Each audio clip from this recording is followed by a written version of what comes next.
Si cuento esta historia hoy, tal vez nunca más vean a un pastor de la misma manera. Tal vez sientan el mismo asco que yo sentí cuando descubrí que el hombre al que llamaba padre, que subía al púlpito cada domingo predicando sobre pureza y santidad, era en realidad un depredador que usaba la palabra de Dios para destruir familias enteras. Mi nombre es Concepción, pero pueden decirme Doña Concha como todos aquí en el pueblo me conocen. Tengo 72 años y nací aquí mismo en Nezahualcóyotl, Estado de México, en 1951.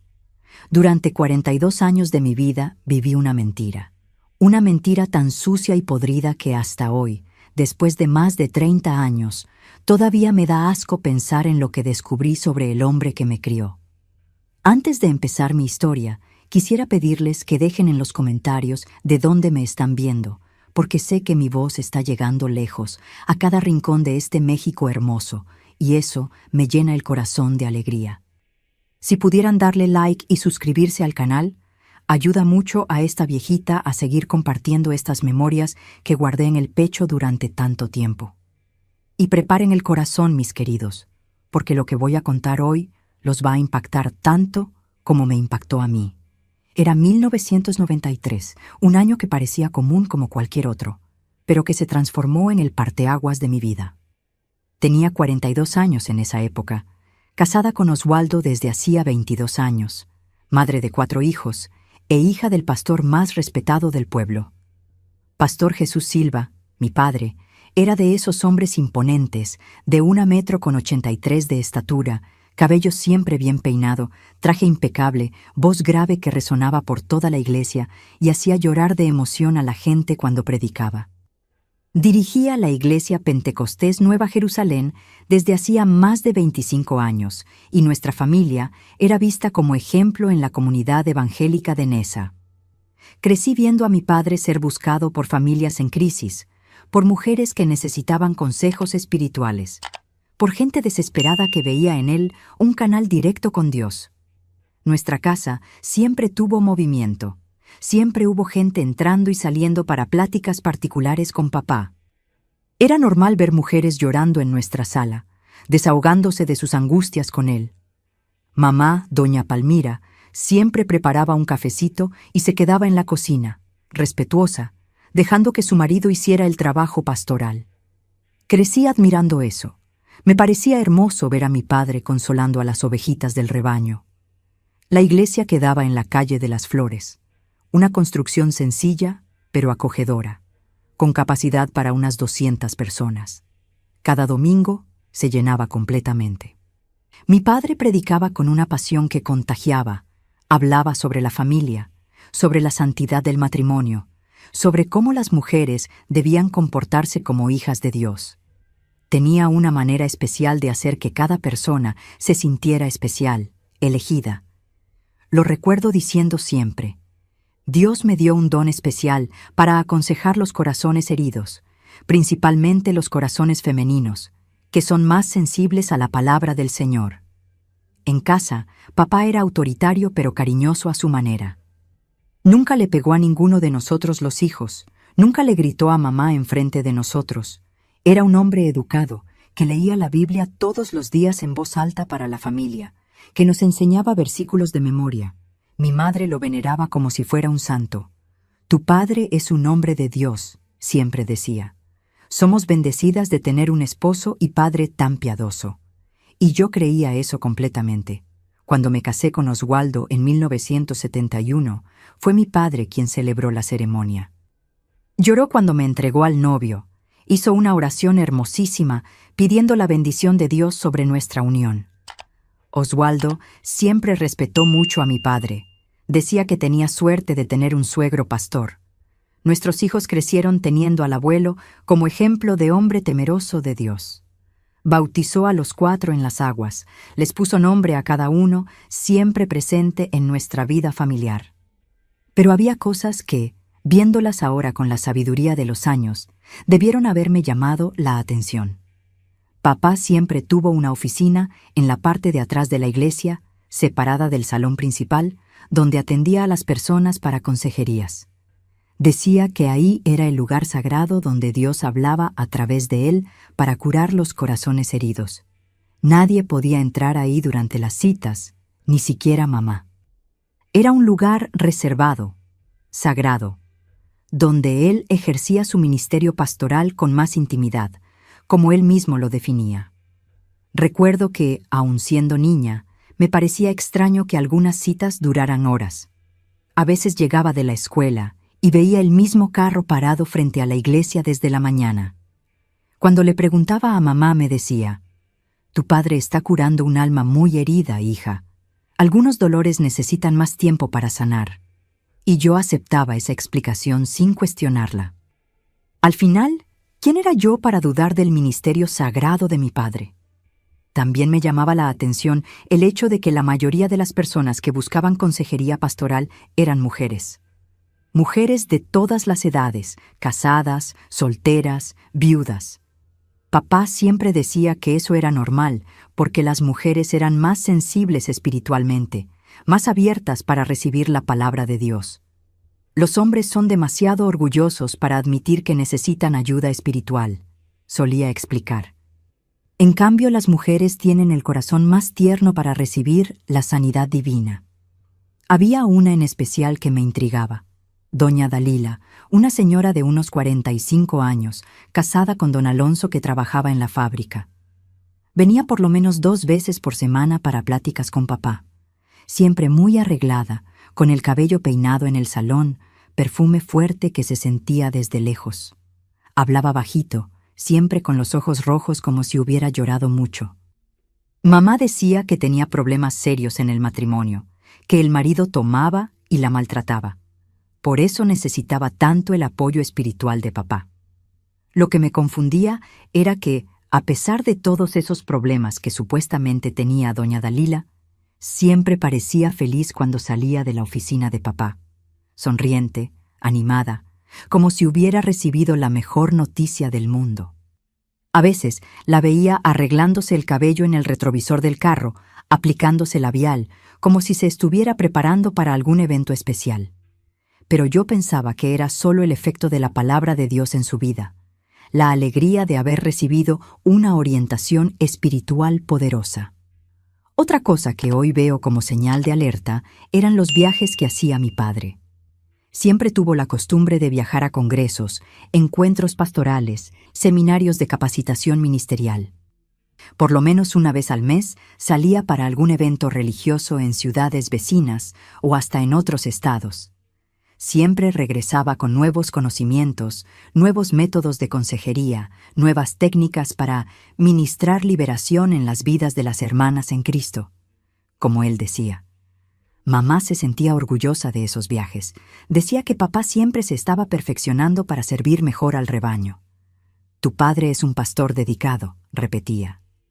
Nunca deja de estudiar, de buscar nuevas formas de ayudar a las personas.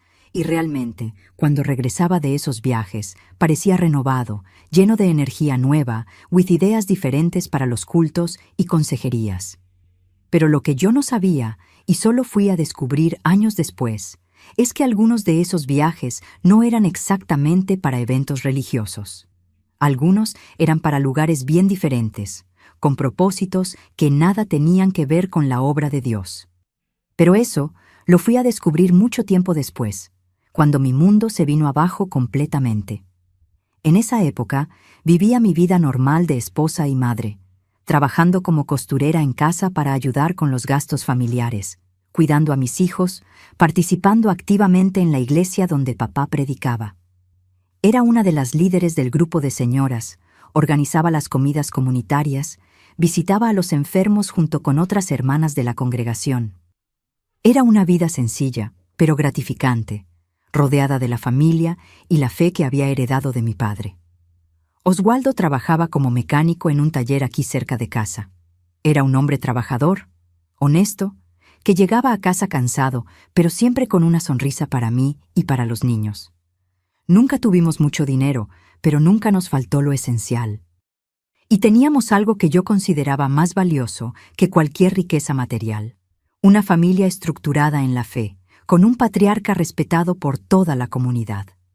Mis hijos eran mi alegría. Antonio, el mayor, tenía 21 años en 1993 y ya trabajaba como ayudante en el mismo taller del papá. Era un muchacho serio, responsable. Llevaba 3 años de novio con una chica de la iglesia.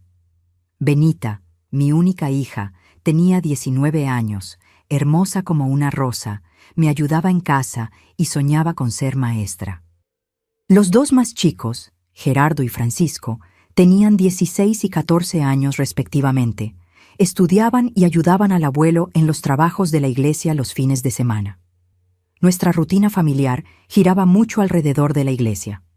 Cultos los domingos por la mañana y por la noche, reunión de oración los miércoles, encuentro de las señoras los jueves, evangelización los sábados. Era una vida intensa en la fe, donde todo se conectaba con las enseñanzas bíblicas que papá nos transmitía. Siempre decía que nuestra familia tenía una responsabilidad especial, que necesitábamos ser ejemplo para toda la congregación. Y yo me tomaba esa responsabilidad muy en serio. Cuidaba que mis hijos siempre se portaran bien en la iglesia, vestidos adecuadamente, participativos en los cultos. Oswaldo, aunque no era tan fervoroso como me hubiera gustado, respetaba y apoyaba nuestra vida religiosa. Decía que veía cómo la fe nos fortalecía, cómo la iglesia era importante para mantener unida a nuestra familia. Pero resulta que no todo lo que brilla es oro, mis queridos. No toda persona que habla bonito de Dios tiene realmente el corazón limpio ante el Creador. A veces el lobo se viste de cordero tan bien que engaña hasta a quien está más cerca, hasta a quien debería conocerlo mejor. Y fue exactamente eso lo que me pasó a mí. Durante 42 años de mi vida, viví al lado de un hombre que no conocía de verdad. En enero de 1993 empezaron a pasar cosas extrañas que, en ese momento, no lograba entender. La primera fue con doña Herminia, una señora viuda de 38 años que frecuentaba nuestra iglesia desde hacía más de 10 años.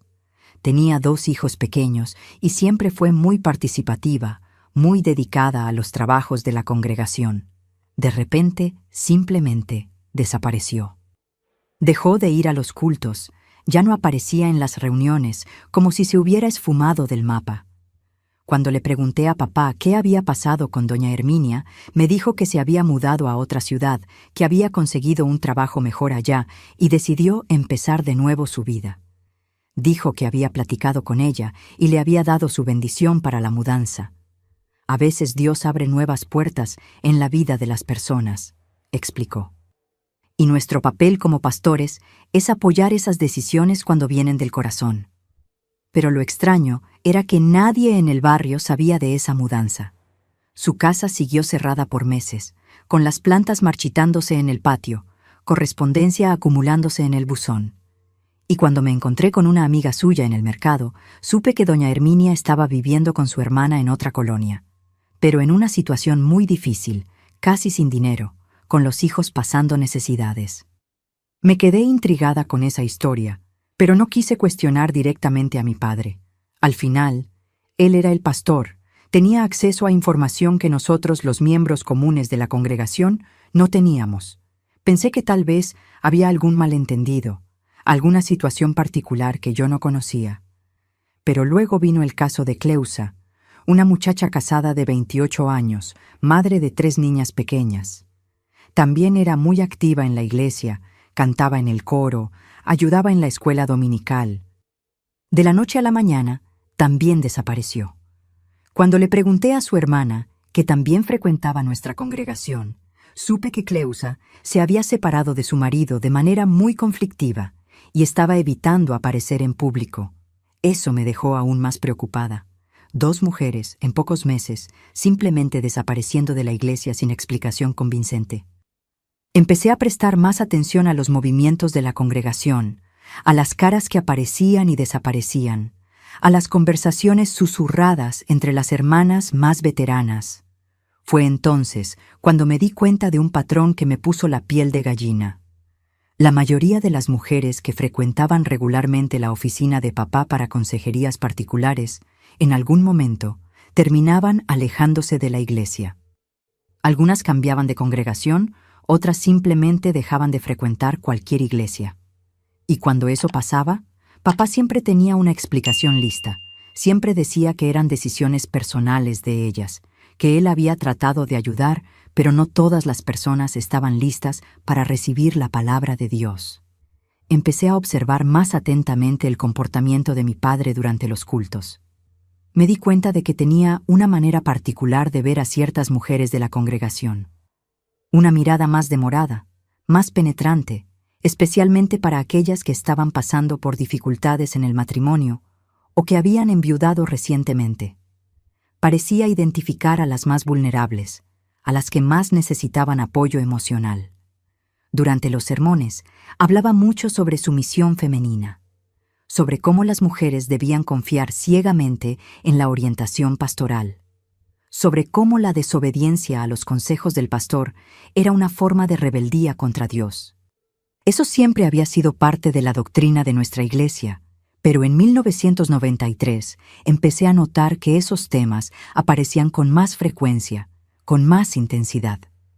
Recuerdo un culto específico en marzo de ese año, donde papá predicó un sermón sobre la importancia de la confidencialidad en la vida cristiana. Dijo que las consejerías pastorales eran sagradas, que lo que pasaba en su oficina debía quedarse entre el pastor y la ovejita, que compartir detalles con otras personas era una forma de quebrantar la confianza divina. En ese momento me pareció normal, hasta bonito.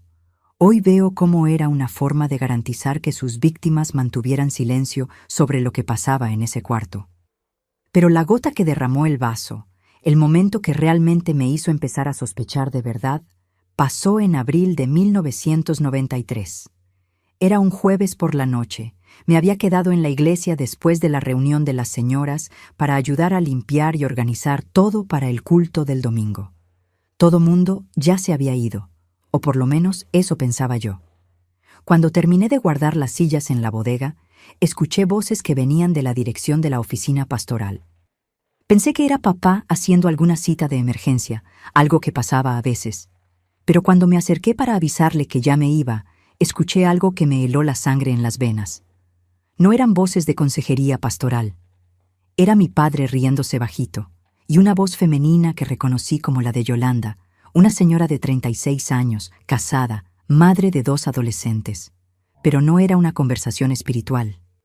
Era una conversación íntima, susurrada, con palabras que jamás debían salir de la boca de un hombre casado, mucho menos de la boca de un pastor. Me quedé paralizada ahí en la puerta, sin poder creer lo que estaba oyendo. Mi padre le estaba diciendo cosas a esa mujer que, Dios mío, hasta hoy me da asco recordar. Cosas que un hombre solo debería decirle a su esposa. Y ella le respondía de una manera que dejaba claro que eso no era la primera vez que pasaba. Sentí que las piernas me temblaron. El suelo pareció abrirse debajo de mis pies. El hombre que admiraba desde niña, que consideraba un ejemplo de rectitud moral, estaba ahí dentro de esa oficina sagrada haciendo cosas que iban contra todo lo que predicaba desde el púlpito. Logré alejarme de ahí sin hacer ruido, con el corazón latiendo tan fuerte que estaba segura de que se me iba a salir por la boca. Llegué a casa temblando, sin poder hablarle a Oswaldo sobre lo que había presenciado. ¿Cómo le iba a contar a mi marido que mi propio padre, el pastor que tanto respetaba, estaba engañando a mi madre dentro de la misma iglesia? Pasé toda la noche despierta, rezando, pidiéndole a Dios que me mostrara que había entendido mal, que había alguna explicación para lo que había presenciado. Pero en el fondo de mi corazón sabía que no había entendido mal. Sabía que había descubierto algo terrible, algo que iba a destruir a nuestra familia si se lo contaba a alguien. A la mañana siguiente, observé a mi padre en el desayuno. Estaba normal, tranquilo, leyendo la Biblia como hacía todas las mañanas, platicando con mamá sobre los planes para el culto del domingo. Parecía el mismo hombre de siempre, el hombre santo que nuestra familia veneraba. Pero ya no podía verlo de la misma manera. Era como si me hubiera caído una venda de los ojos. Durante los días siguientes, empecé a prestar atención a detalles que antes pasaban desapercibidos. Me di cuenta de que papá siempre se bañaba y se cambiaba de ropa después de las citas en la oficina. Me percaté de que siempre masticaba chicles de menta cuando llegaba a casa esos días. Vi que había empezado a usar una loción más fuerte, más marcante. Y lo peor de todo, empecé a darme cuenta de que doña Yolanda no era la única. Había un patrón, un sistema casi, de mujeres que frecuentaban regularmente la oficina pastoral. Siempre mujeres vulnerables, con problemas conyugales o familiares, siempre necesitadas de apoyo emocional y espiritual.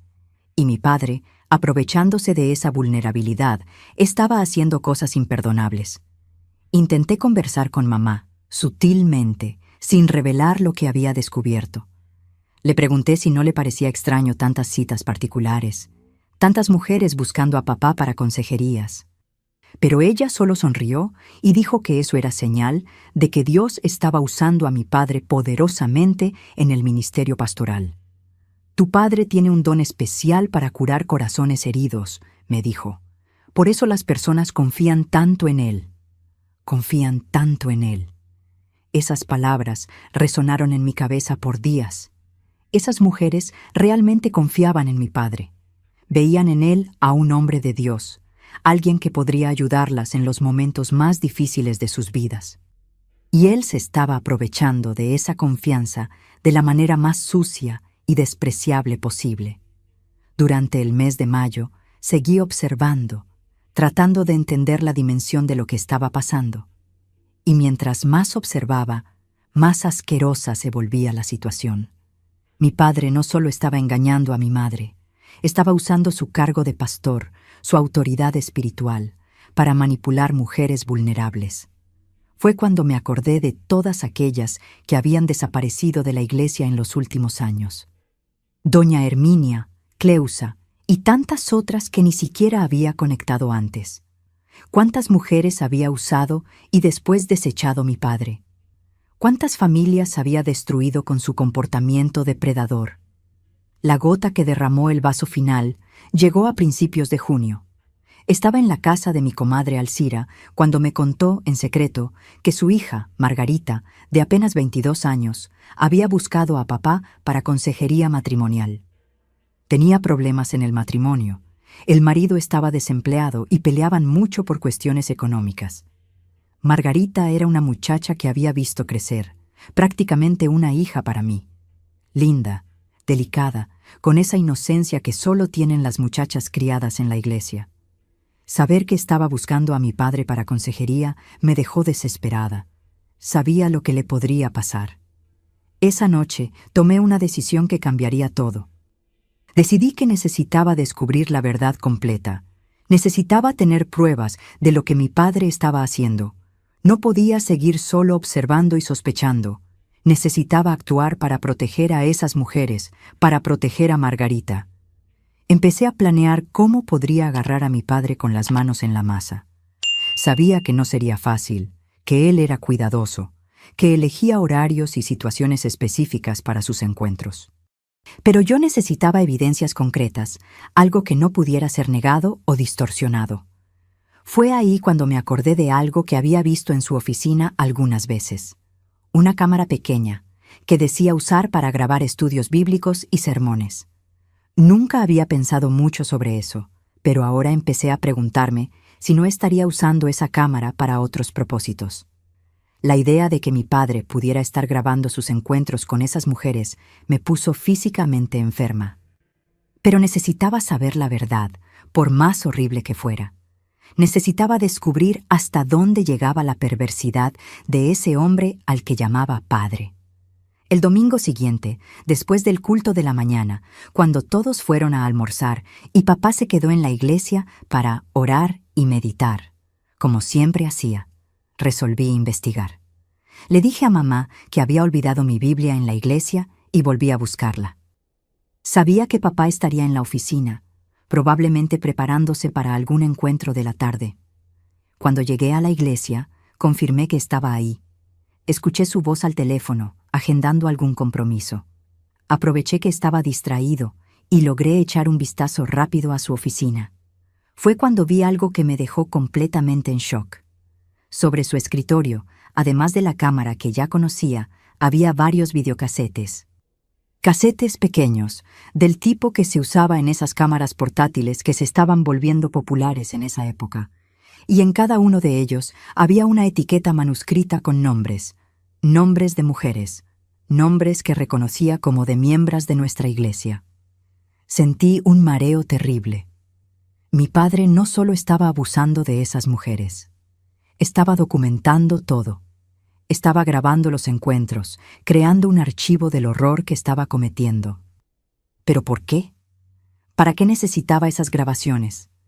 No tuve tiempo de investigar más porque escuché que colgó el teléfono y los pasos de papá acercándose. Logré salir de ahí sin ser vista, pero cargué conmigo la certeza absoluta de que la situación era mucho peor de lo que imaginaba. Mi padre no era solo un adúltero, era un depredador sistemático. Durante las semanas siguientes me quedé observando más atentamente el comportamiento de las mujeres que frecuentaban nuestra iglesia. Y empecé a notar señales que antes no percibía. Algunas parecían nerviosas en su presencia, otras evitaban la mirada directa. Había un clima de tensión sutil que nunca había percibido antes. Pero lo que más me llamó la atención fue el comportamiento de Dalila. Esa señora que ya venía buscando a papá desde hacía años para consejerías. Seguía yendo a los encuentros regulares, pero ahora yo notaba algo diferente en ella. Una sumisión excesiva, un miedo disimulado, como si estuviera siendo obligada a seguir yendo a esos encuentros.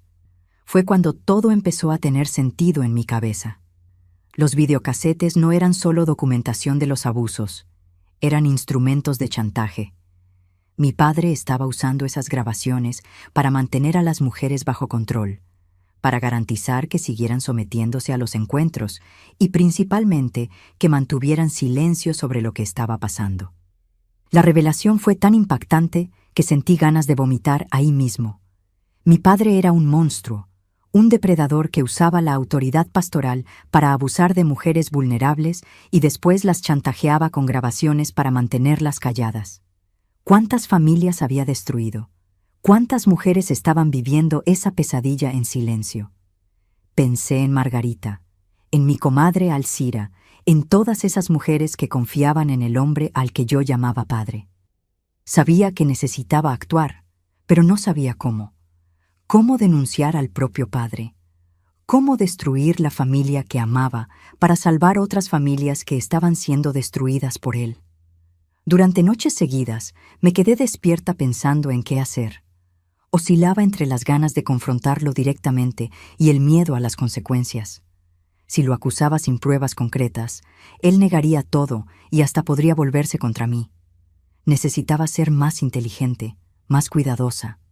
Fue cuando me acordé de Cleusa, esa muchacha que había desaparecido de la iglesia después de separarse de manera conflictiva de su marido. Decidí buscarla, conversar con ella, tratar de descubrir si mis sospechas eran correctas. Conseguí su dirección a través de una prima y fui a su casa un jueves por la tarde.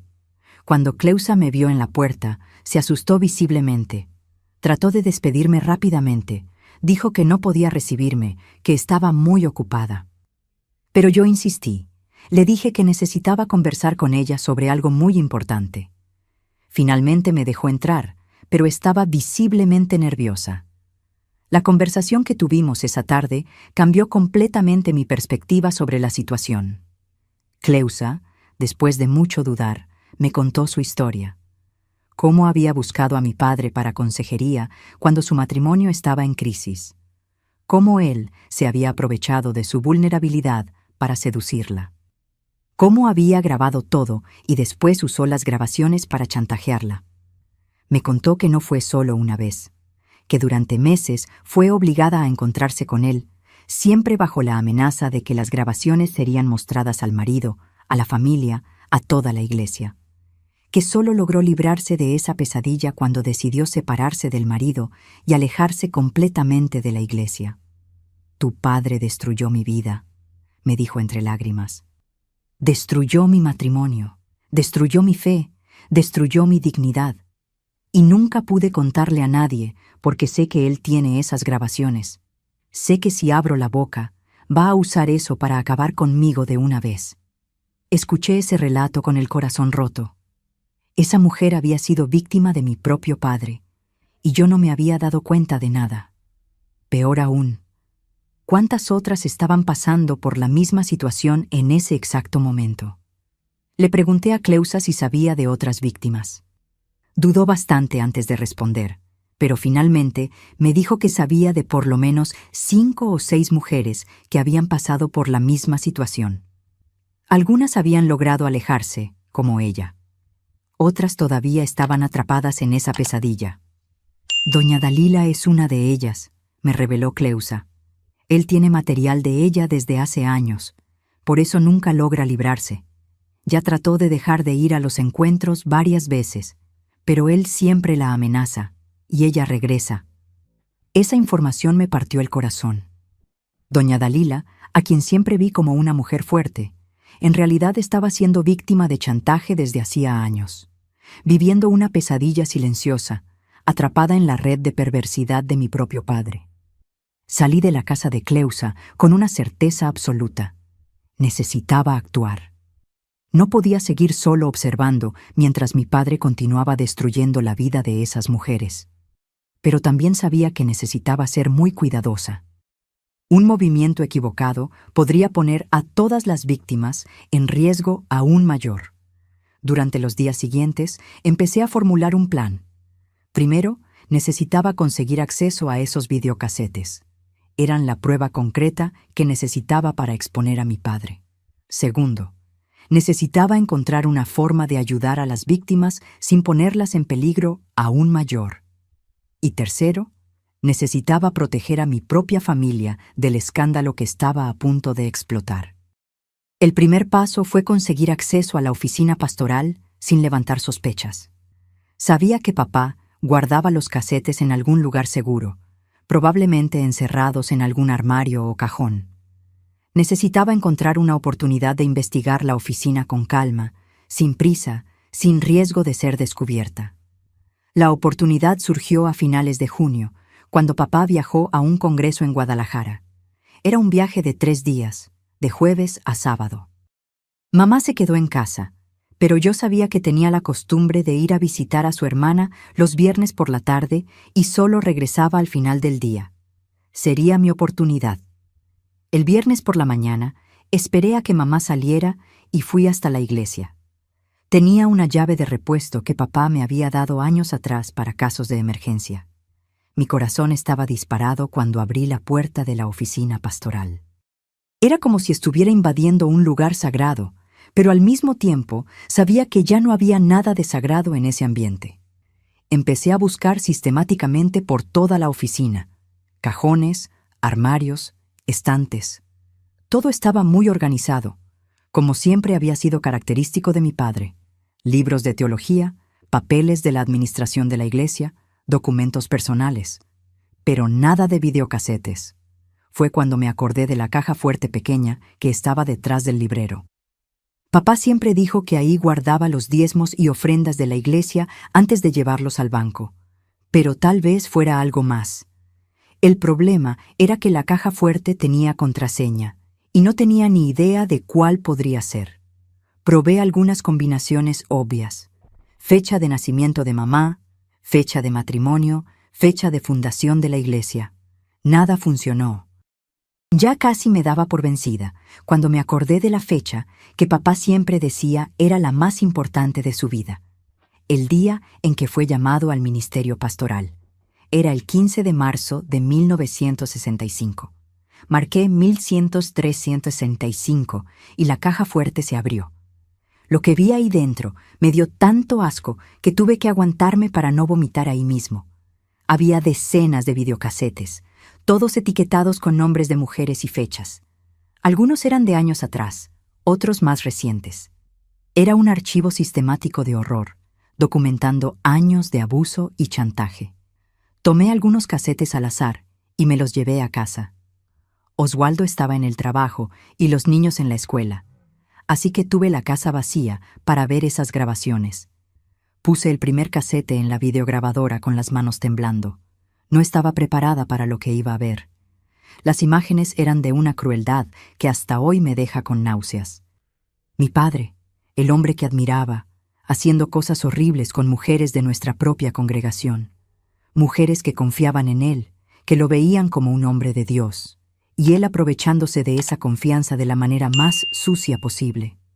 Pero lo que más me impactó fue darme cuenta de que muchas de las mujeres en las grabaciones claramente no querían estar ahí.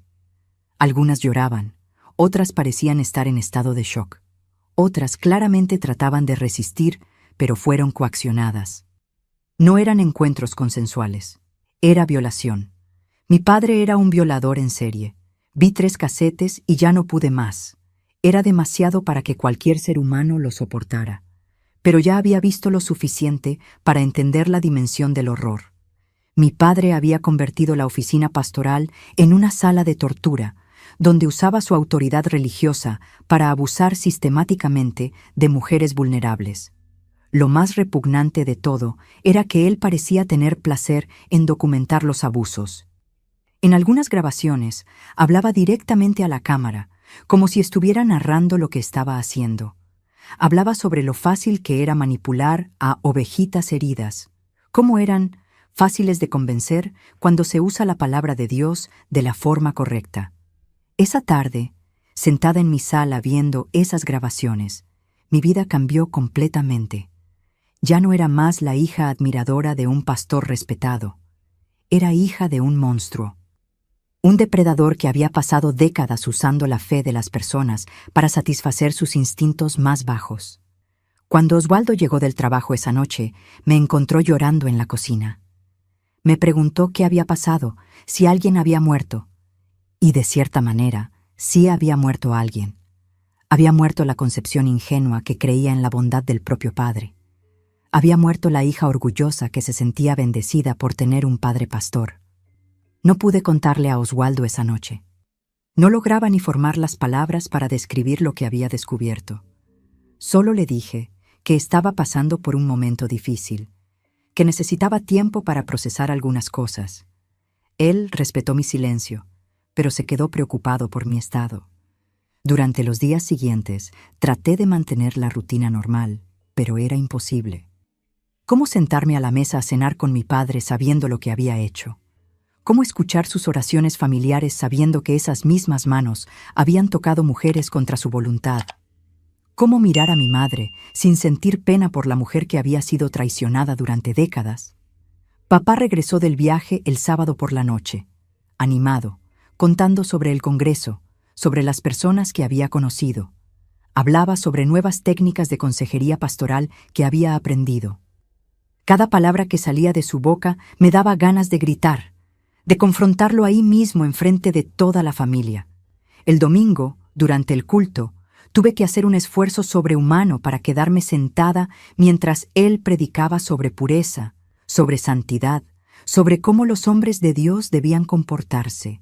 La hipocresía era tan grande que llegaba a ser física, tangible. ¿Cómo esas personas en la congregación no se daban cuenta de que estaban oyendo sermones de un lobo vestido de pastor? Miré a las mujeres en la iglesia durante el culto y me pregunté cuántas de ellas eran víctimas de mi padre. Doña Dalila estaba ahí, como siempre, pero ahora ya no veía en ella a una fiel dedicada, sino a una mujer atrapada en una red de chantaje y abuso. ¿Cuántas otras estaban en la misma situación? Después del culto, mientras la familia almorzaba, papá comentó que necesitaría hacer algunas citas particulares durante la semana. Habló sobre mujeres que estaban necesitando orientación espiritual especial, sobre lo importante que era dar atención personalizada a ovejitas en situación de mayor vulnerabilidad. Cada palabra suya sonaba como una amenaza para mí. Sabía que estaba planeando nuevos abusos, que más mujeres serían víctimas de su perversidad. Y yo estaba ahí, sentada en la mesa familiar, fingiendo que no sabía nada, mientras él continuaba con sus planes diabólicos. Esa semana resolví buscar a doña Dalila. Necesitaba conversar con ella, tratar de ayudarla de alguna forma. Sabía dónde vivía y fui a su casa un miércoles por la tarde, cuando sabía que el marido estaría en el trabajo. Cuando me vio en la puerta, se puso visiblemente nerviosa, como si supiera que yo había descubierto algo. La conversación fue difícil. Trató de negar todo inicialmente. Dijo que no sabía de qué le estaba hablando. Pero cuando mencioné que había hablado con Cleusa, que sabía sobre las grabaciones, se desplomó en lágrimas. Era como si se hubiera roto una presa. Doña Dalila me contó que era víctima de mi padre desde hacía más de 5 años. Que todo empezó cuando buscó consejería porque su marido estaba tomando mucho y se estaba volviendo violento. Papá se había aprovechado de su situación para iniciar los abusos y después usó las grabaciones para mantenerla bajo control. Ya traté de parar varias veces, me dijo entre sollozos, pero él siempre me amenaza. Dice que va a mostrar las grabaciones a mi marido, a mis hijos, a toda la iglesia. Que va a decir que yo fui quien lo sedujo, que soy una mujer sin vergüenza. ¿Y quién me va a creer a mí contra la palabra de un pastor respetado? Esa conversación me partió el corazón. Ver a esa mujer destruida, viviendo desde hacía años una pesadilla silenciosa por culpa de mi propio padre, fue una de las cosas más difíciles que he enfrentado. Le prometí que encontraría una forma de ayudarla, de liberarla de esa situación. Pero sabía que no sería sencillo. Mi padre había construido un sistema perfecto de manipulación y chantaje. Usaba su autoridad como pastor para atraer a las víctimas. Se aprovechaba de su vulnerabilidad para cometer los abusos. Grababa todo para tener material de chantaje. Y después usaba ese material para mantener a las mujeres en silencio y bajo su control. Era un ciclo vicioso que se perpetuaba desde hacía años y probablemente seguiría perpetuándose si alguien no hacía algo. Y yo parecía ser la única persona que sabía la verdad completa, la única que podría hacer algo para parar eso. Durante las noches siguientes me quedé planeando cómo actuar. Sabía que necesitaba ser muy cuidadosa. Un movimiento equivocado podría poner a todas las víctimas en riesgo aún mayor. Si mi padre sospechaba que yo sabía algo, podría usar las grabaciones para destruir completamente la vida de esas mujeres. Por otro lado, no podía simplemente quedarme parada mientras él seguía abusando de nuevas víctimas. Pensaba en Margarita, en la hija de mi comadre, que había buscado a mi padre para consejería. ¿Acaso ya se había convertido en una víctima más? ¿Acaso ya había caído en la trampa que él preparaba para todas las mujeres vulnerables que buscaban su ayuda? Fue cuando tomé la decisión más difícil de mi vida. Resolví que iba a confrontar a mi padre directamente. No podía seguir viviendo con ese peso en la conciencia. No podía seguir fingiendo que no sabía nada. Necesitaba darle una oportunidad de que parara por cuenta propia antes de tomar medidas más drásticas. Elegí un jueves por la noche para la conversación. Sabía que mamá estaría en la reunión de las señoras, que tendríamos la casa vacía para conversar sin interrupciones. Preparé mentalmente lo que iba a decir, cómo iba a abordar el tema, cómo iba a reaccionar a sus posibles respuestas. Cuando mamá salió para la iglesia, llamé a papá para que conversáramos en la sala. Estaba de buen humor, comentando sobre el culto del domingo, sobre los planes para una campaña evangelística. Parecía el hombre piadoso de siempre, lo que hacía aún más difícil lo que estaba a punto de hacer. Empecé despacio, diciéndole que necesitaba conversar con él sobre algo muy serio, que había descubierto algunas cosas que me preocupaban mucho. Me miró con esa expresión paternal de siempre, listo para darme consejos, para orientarme como siempre lo hizo durante toda mi vida. Fue cuando le dije que sabía sobre las citas particulares, sobre lo que realmente pasaba en la oficina pastoral, sobre las grabaciones, sobre el chantaje, sobre las mujeres que había destruido a lo largo de los años. La transformación en su rostro fue inmediata y aterrorizante. El hombre cariñoso desapareció completamente, reemplazado por alguien que nunca había visto antes. Los ojos se volvieron fríos, calculadores, peligrosos. Era como si se hubiera caído una máscara, revelando al verdadero monstruo que se escondía detrás de la fachada de hombre de Dios. Por algunos segundos se quedó en silencio, mirándome de una forma que me dio miedo. Después, para mi sorpresa, empezó a reír. Una risa baja, amarga, completamente diferente a cualquier sonido que hubiera escuchado salir de su boca. «Así que descubriste», dijo, todavía riéndose. Mi hijita curiosa finalmente descubrió lo que papá hace en la oficina.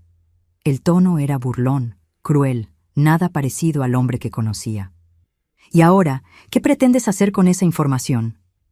La frialdad de la pregunta me dejó en shock. No había arrepentimiento, no había vergüenza, no había nada que indicara que sentía algún remordimiento por lo que había hecho. Era como si estuviera hablando sobre algo completamente normal, rutinario. Traté de apelar a su lado humano, al padre que conocía. Le dije que podía parar con eso, que podía buscar ayuda, que todavía había tiempo de arreglar las cosas.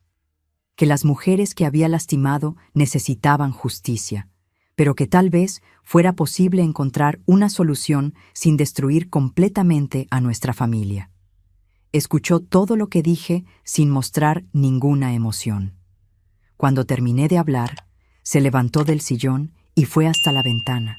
Se quedó algunos minutos mirando hacia la calle en silencio. Yo esperaba una reacción, esperaba que admitiera los errores, que prometiera cambiar, que mostrara alguna señal de humanidad. Cuando se volteó para encararme nuevamente, tenía en los ojos una frialdad que me hizo temblar. Concepción, me dijo, usando ese tono paternal que conocía tan bien, pero que ahora sonaba amenazador. Eres una mujer inteligente. Sabes que si esas mentiras que estás inventando se extienden, quien va a ser más perjudicada es nuestra propia familia. Mentiras. Estaba llamando a lo que había visto, de lo que tenía pruebas concretas. Mentiras. La negación era tan absoluta que por un momento me hizo cuestionar mi propia cordura. ¿Acaso había interpretado mal lo que vi en los casetes? ¿Acaso había alguna explicación que no estaba logrando ver? Pero entonces me acordé de la desesperación en el rostro de Cleusa, de las lágrimas de doña Dalila, de todas las mujeres que habían desaparecido de la iglesia a lo largo de los años. No eran mentiras. Era todo verdad, por más horrible que fuera. No son mentiras, papá, le dije, tratando de mantener la voz firme. Vi las grabaciones. Conversé con algunas de tus víctimas. Sé lo que has hecho durante todos estos años. Me miró por algunos segundos con una expresión indescriptible. Después, para mi sorpresa, sonrió. Una sonrisa fría, calculadora, que me dio escalofríos. Víctimas, repitió, como si la palabra fuera graciosa. ¿Así es como llamas a mujeres adultas que buscaron voluntariamente mi oficina? ¿Mujeres que recibieron lo que estaban buscando? ¿Que fueron consoladas en su hora de necesidad? La forma como distorsionaba la realidad me dejó horrorizada. Realmente creía que había hecho algo bueno, que había ayudado a esas mujeres. O entonces era tan sociópata que lograba justificar cualquier cosa para sí mismo. Ellas no fueron voluntariamente para lo que hiciste con ellas, le respondí.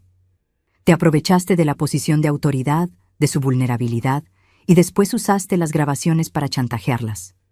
Rió nuevamente, esa risa que me ponía la piel de gallina. ¿Chantaje? Yo prefiero llamarlo seguro. Un seguro para proteger nuestro ministerio, nuestra familia, nuestra reputación. Esas mujeres entendían que ciertas cosas necesitan quedarse entre nosotros, que es mejor para todo mundo mantener discreción. La frialdad con que hablaba sobre eso me dejó completamente desconcertada. No había ninguna señal de humanidad, ningún reconocimiento del sufrimiento que había causado. Era como conversar con un extraño que había tomado el cuerpo de mi padre. Intenté un enfoque diferente. Le pregunté qué pensaría mamá si descubriera la verdad. ¿Qué pensarían los nietos del abuelo si supieran de lo que era capaz? ¿Cómo lograba dormir por las noches sabiendo que había destruido tantas familias? Tu madre nunca va a saber nada, dijo con una confianza que me asustó. Y tú tampoco le vas a contar nada a nadie, porque sabes muy bien quién va a ser perjudicado si esta historia se extiende. La amenaza estaba clara. Me estaba diciendo que si contaba algo, nuestra familia sería destruida, que mamá, mis hijos, Oswaldo, todos sufrirían las consecuencias. Y tenía razón. Si la verdad saliera a la luz, no sería solo él quien saldría perjudicado. ¿Prefieres mantener a un monstruo en libertad para proteger nuestra imagen?, le pregunté, ya con lágrimas en los ojos. Prefiero mantener a nuestra familia unida y próspera, me respondió. Prefiero seguir ayudando a las personas, como lo he hecho durante todos estos años. ¿Crees que esas mujeres fueron perjudicadas? Recibieron atención, cariño, consuelo que no recibían en casa. Fueron ayudadas. La distorsión de la realidad llegaba a ser surreal. Genuinamente creía que había hecho un favor a esas mujeres, que abusar de ellas y chantajearlas era una forma de ayudarlas. Era una enfermedad mental o una maldad tan profunda que no lograba comprender. Pasamos casi 2 horas en esa conversación y en ningún momento mostró algún arrepentimiento. Al contrario, mientras más conversábamos, más claro quedaba que veía sus acciones como justificadas, hasta nobles. Era un hombre completamente desconectado de la realidad moral.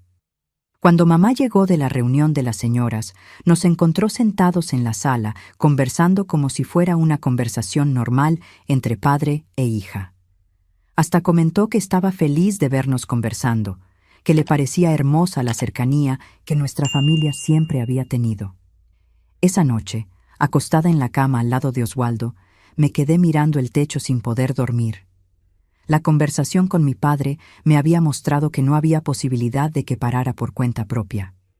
No había ningún llamado que pudiera tocar su conciencia porque, aparentemente, no tenía conciencia. Sabía que necesitaba tomar una actitud más drástica, pero también sabía que cualquier acción que tomara tendría consecuencias devastadoras para toda la familia. Estaba atrapada en un dilema moral terrible. Proteger a las víctimas significaba destruir a mi propia familia. Durante los días siguientes, observé a mi padre con otros ojos. Veía cómo seguía predicando sobre moral y familia, cómo las personas seguían respetándolo y admirándolo, cómo mantenía perfectamente la fachada de hombre piadoso. Era un actor consumado, representando un papel que dominaba desde hacía décadas. Pero también empecé a notar cosas que antes pasaban desapercibidas. La forma como miraba a ciertas mujeres durante los cultos, cómo siempre se las arreglaba para saludarlas con abrazos más prolongados, cómo identificaba rápidamente a aquellas que estaban pasando por dificultades y se ofrecía a ayudarlas con consejerías particulares. Era un depredador experimentado, que había refinado sus técnicas a lo largo de los años. Sabía exactamente cómo identificar a sus presas, cómo abordarlas, cómo convencerlas de que necesitaban su ayuda especial, y después, cómo usar esa situación para satisfacer sus instintos más pervertidos. Una semana después de nuestra conversación, agendó un encuentro con Margarita, la hija de mi comadre. Cuando supe eso a través de la misma Alcira, que me contó orgullosa que el pastor se había ofrecido a ayudar a su hija, sentí una desesperación total. No podía dejar que una joven más cayera en las garras de ese monstruo. Margarita era prácticamente como una hija para mí, una muchacha dulce e inocente que no merecía pasar por el infierno que tantas otras habían pasado. Necesitaba hacer algo para protegerla. Fue cuando tomé la decisión que cambiaría todo. Resolví que le iba a contar la verdad a Alcira. Iba a revelar quién era realmente mi padre, independientemente de las consecuencias. No podía seguir callada mientras él continuaba haciendo nuevas víctimas. Acordé una cita con Alcira para el día anterior a la consejería de Margarita. Le dije que necesitaba conversar con ella sobre algo muy importante relacionado con el encuentro de su hija con mi padre. Se quedó curiosa, pero accedió a recibirme. Cuando llegué a su casa esa tarde, mi corazón estaba acelerado como si fuera a salírseme por la boca. Sabía que lo que estaba a punto de hacer no tenía vuelta atrás. Una vez que contara la verdad, todo cambiaría para siempre. Mi familia nunca más sería la misma.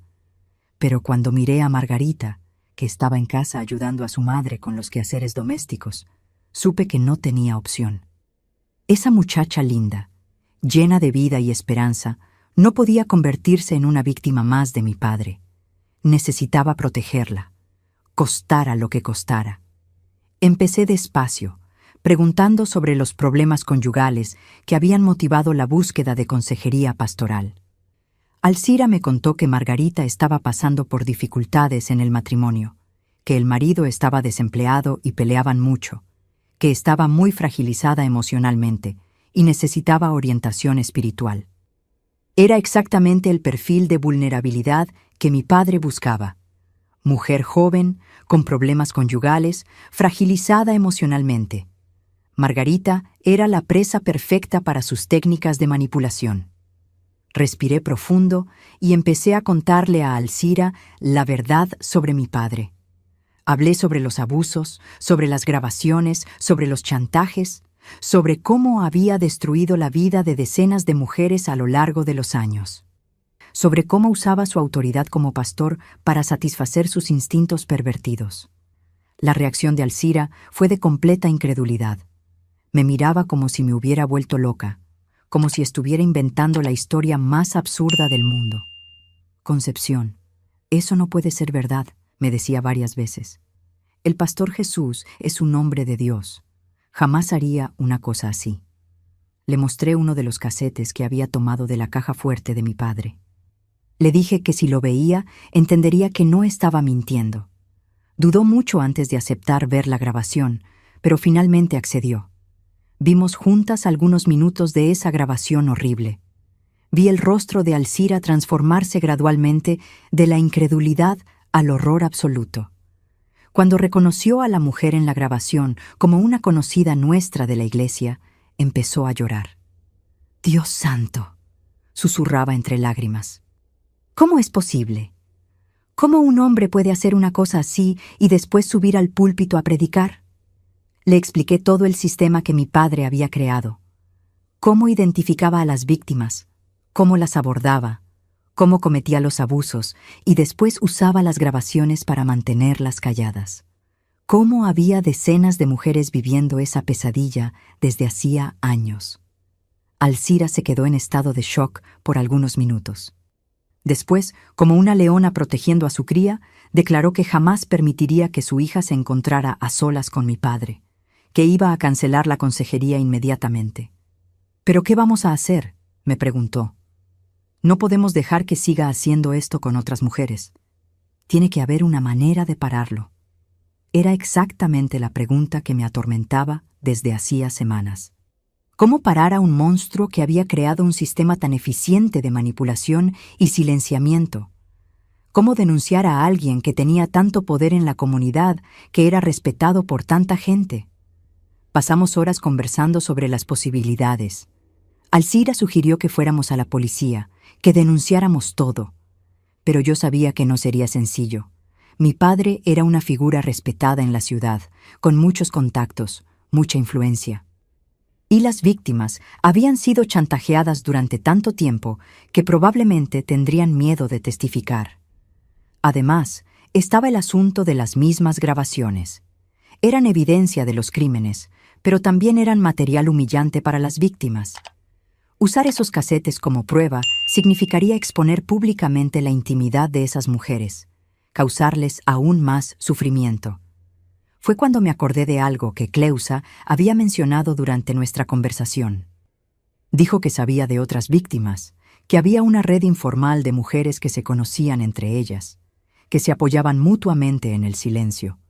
Tal vez fuera posible organizarlas, crear una denuncia colectiva. En las semanas siguientes, empecé discretamente a identificar y conversar con otras víctimas de mi padre. Era un trabajo delicado, porque muchas de ellas estaban aterrorizadas con la posibilidad de exposición. Pero gradualmente, logré formar un grupo de 6 mujeres que estaban dispuestas a contar sus historias. Además de Cleusa y doña Dalila, logré conversar con Herminia, que no se había mudado como mi padre había dicho, sino que estaba viviendo escondida en otra colonia. También estaba Georgina, una viuda de 41 años que había sido víctima durante más de 2 años. Leonor, una joven de 24 años que había buscado consejería cuando estaba embarazada y con problemas en el matrimonio. E Isaura, una señora de 50 años que había sido abusada cuando buscó ayuda para lidiar con la muerte de su madre. Cada historia que escuché era más indignante que la anterior. Mi padre se había especializado en identificar mujeres en momentos de máxima vulnerabilidad emocional y aprovecharse de esa fragilidad para satisfacer sus perversiones. y en todos los casos había usado las grabaciones para mantener a las víctimas calladas. Lo que más me impresionaba era la similitud entre los relatos. Todas describían el mismo patrón. El acercamiento inicial ofreciendo ayuda espiritual. Las sesiones de consejería que gradualmente se volvían más íntimas. El primer abuso presentado como parte del proceso de sanidad espiritual. Y después, la revelación de las grabaciones como forma de garantizar el silencio. Era un sistema diabólico, refinado a lo largo de años de práctica. Mi padre se había convertido en un especialista en manipulación psicológica, usando elementos de la fe cristiana para justificar actos completamente anticristianos. Hablaba sobre sumisión, sobre confianza en el líder espiritual, sobre cómo Dios operaba de formas misteriosas. Con el grupo de víctimas organizado, empezamos a planear cómo hacer la denuncia.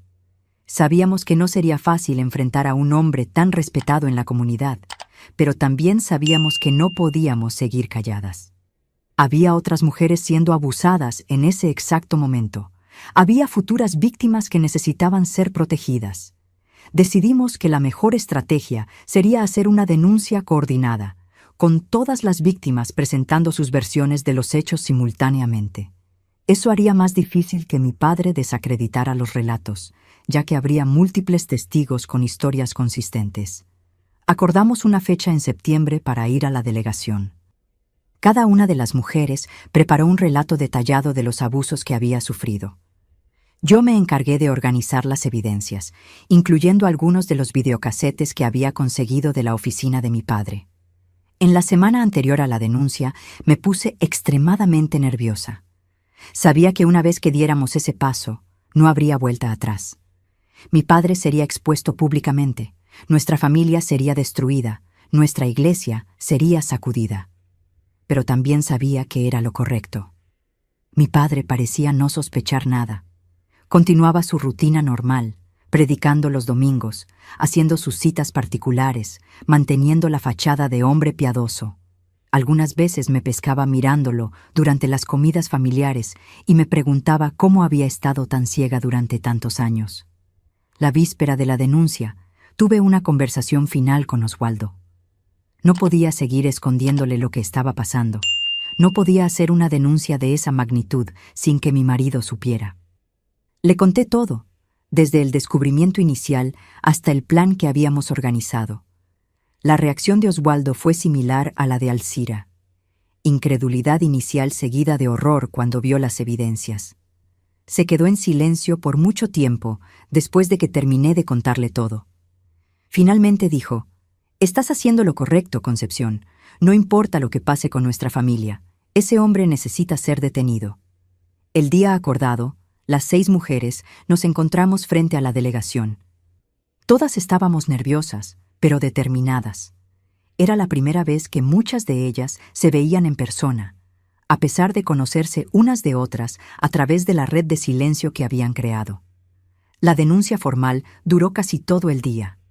Cada una de las mujeres contó su historia en detalle, respondió preguntas de los investigadores, proporcionó todos los elementos que pudo para ayudar en el caso.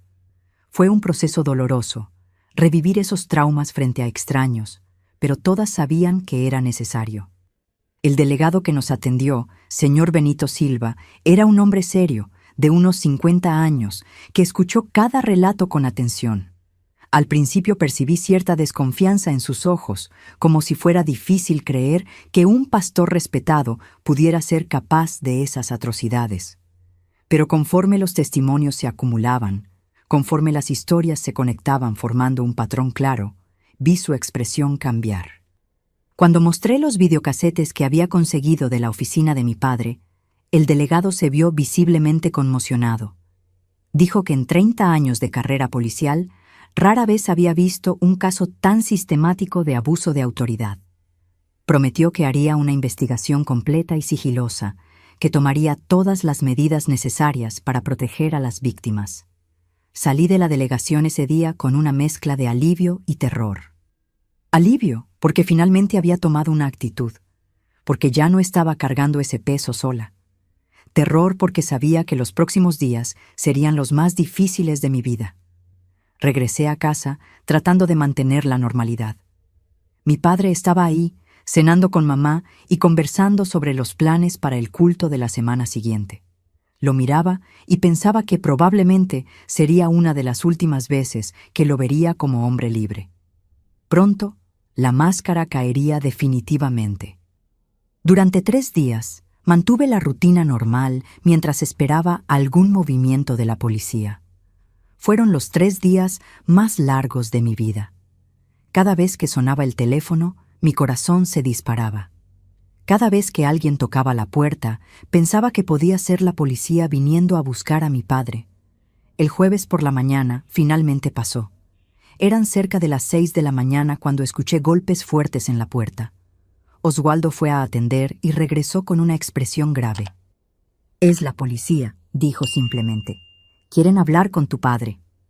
Desperté a mi padre y le conté que había policías en la puerta que querían hablar con él.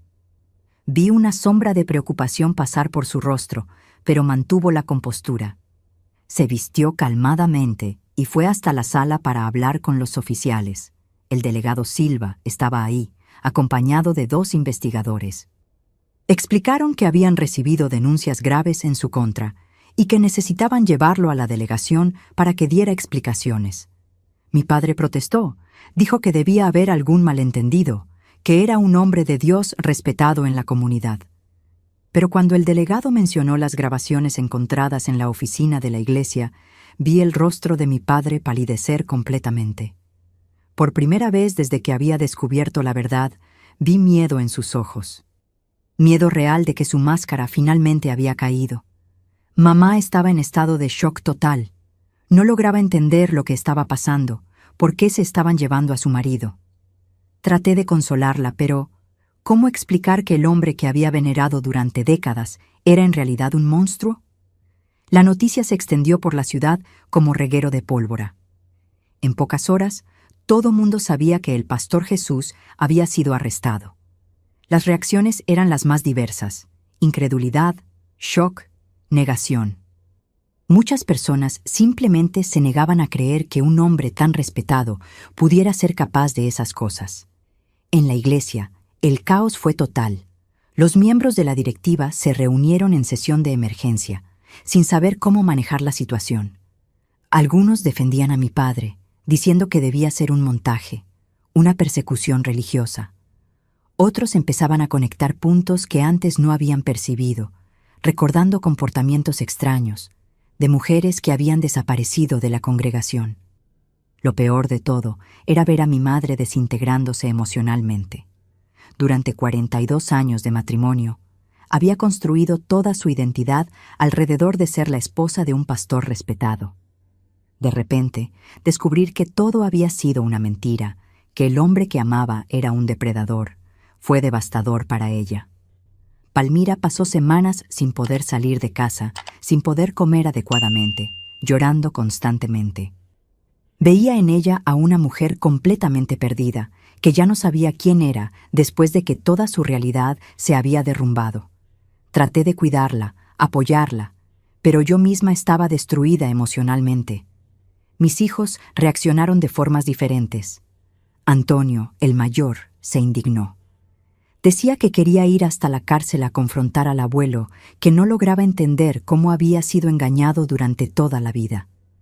Benita lloraba constantemente, cuestionándose si algo en la familia había sido real. Los más chicos, Gerardo y Francisco, se quedaron confundidos, sin entender completamente lo que estaba pasando. Oswaldo fue mi puerto seguro durante esos días terribles. Me apoyó en todos los momentos, aun sabiendo que la decisión de denunciar a mi padre traería consecuencias para nuestra propia familia. Nunca me culpó por el caos que se había instalado en nuestras vidas. La investigación policial avanzó rápidamente.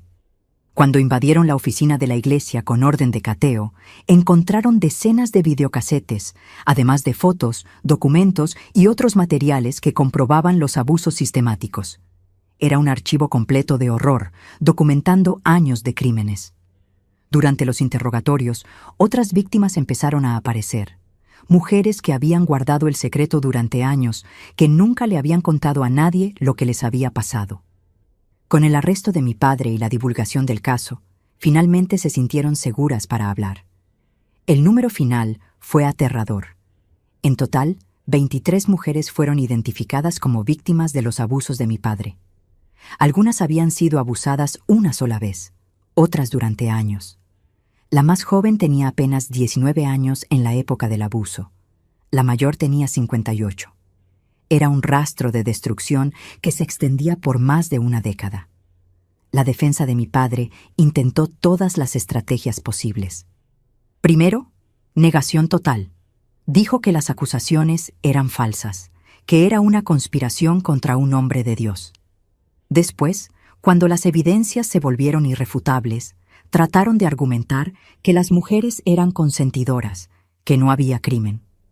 Pero las mismas grabaciones desmentían esa versión.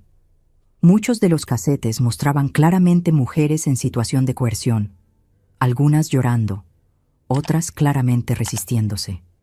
Y estaban las grabaciones donde mi padre hablaba solo a la cámara, explicando sus técnicas de manipulación, demostrando total conciencia de que estaba cometiendo crímenes. El juicio fue un circo mediático que duró semanas. Tuve que testimoniar, contar cómo había descubierto los crímenes, cómo había organizado a las víctimas para hacer la denuncia. Fue una de las experiencias más difíciles de mi vida, tener que hablar públicamente sobre los crímenes del propio padre. Durante todo el juicio, mi padre mantuvo una postura de dignidad ofendida. Siguió presentándose como un hombre de Dios injusticiado, como una víctima de una conspiración.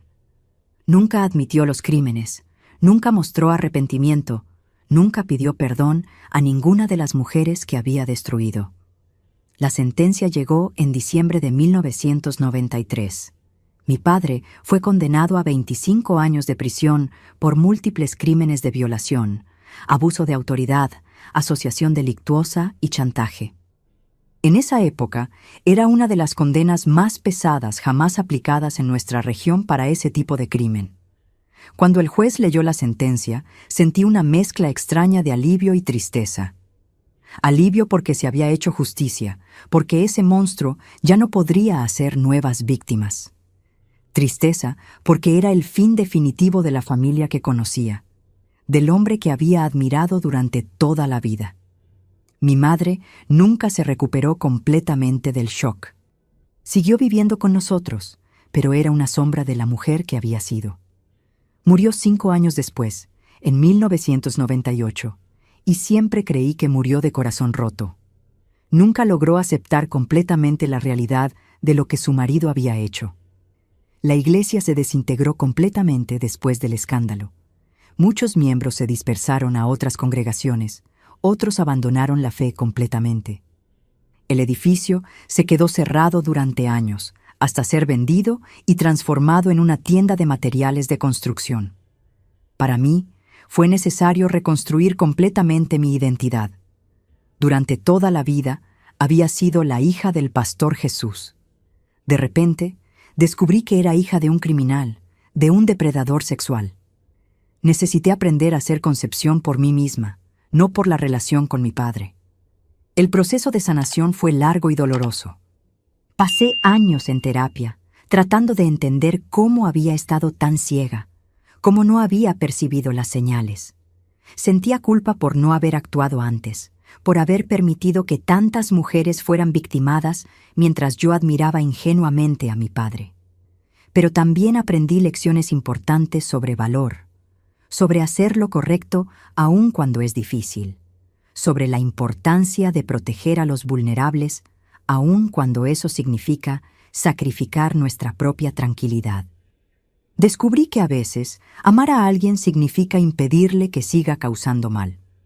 Algunas de las víctimas de mi padre lograron reconstruirse después de la exposición de los crímenes.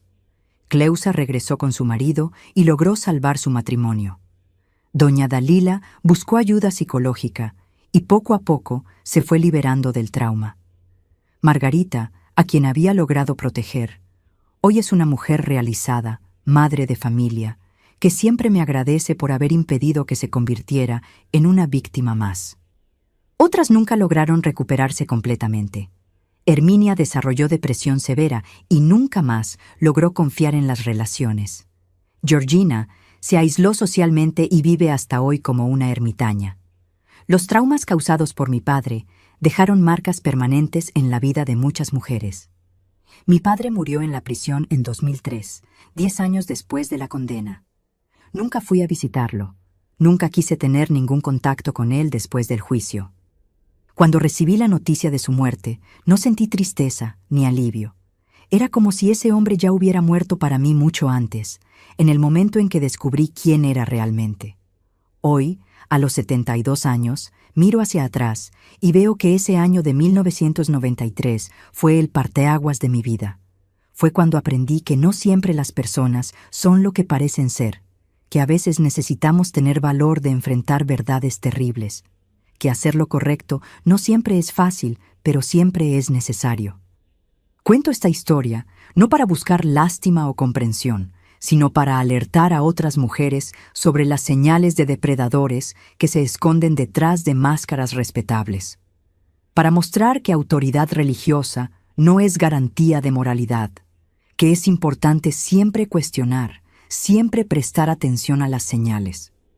Y principalmente, para animar a otras personas que puedan estar viviendo situaciones similares a tener valor de hablar, de denunciar, de romper el silencio que protege a los criminales. Sé que es difícil, sé que las consecuencias pueden ser devastadoras, pero sé también que es la única forma de impedir que nuevos crímenes ocurran. Mi fe en Dios sobrevivió a esa prueba, pero mi fe ciega en líderes religiosos murió para siempre. Aprendí a separar el mensaje del mensajero, a buscar mi propia conexión con lo divino sin necesitar intermediarios que pueden tener segundas intenciones. Hoy vivo una vida sencilla, pero en paz. Tengo a mis hijos, mis nietos, mis amigas que me apoyaron durante los momentos más difíciles. Oswaldo sigue a mi lado, más fuerte que nunca después de haber pasado juntos por esa tormenta. Nuestra familia se reconstruyó sobre bases más sólidas, basadas en la verdad y el apoyo mutuo. A veces todavía tengo pesadillas sobre ese periodo. Despierto pensando en el sufrimiento de esas mujeres, preguntándome si podría haber hecho algo diferente, si podría haber actuado más temprano. Pero entonces me acuerdo de todas las mujeres que logramos proteger denunciando los crímenes, de todas las futuras víctimas que se salvaron. Y sé que, a pesar de todo el dolor y destrucción que esta historia causó, hice la elección correcta. Elegí proteger a los inocentes en lugar de proteger mi propia tranquilidad. Elegí la verdad en lugar de la mentira cómoda. Elegí la justicia en lugar del silencio cómplice. Esta es mi historia, mis queridos. Una historia de descubrimiento terrible, de valor necesario, de justicia tardía. Una historia que espero nunca tenga que ser repetida por otras familias, pero que sé que desgraciadamente todavía pasa en muchos lugares. Si conocen a alguien que está pasando por una situación de abuso, no se queden callados. Si ustedes mismos están siendo víctimas de alguien que usa autoridad para causar mal, tengan valor de hablar. El silencio solo protege a los criminales, nunca protege a las víctimas. Cuéntenme en los comentarios si esta historia los tocó de alguna forma, si conocen situaciones similares, si tienen algo que compartir. A veces dividir el peso hace todo más soportable. Y no se olviden de suscribirse al canal, dejar el like, porque compartir estas historias es una forma de alertar y proteger a otras personas. Que Dios bendiga a cada uno de ustedes y que nunca tengan que pasar por lo que yo pasé.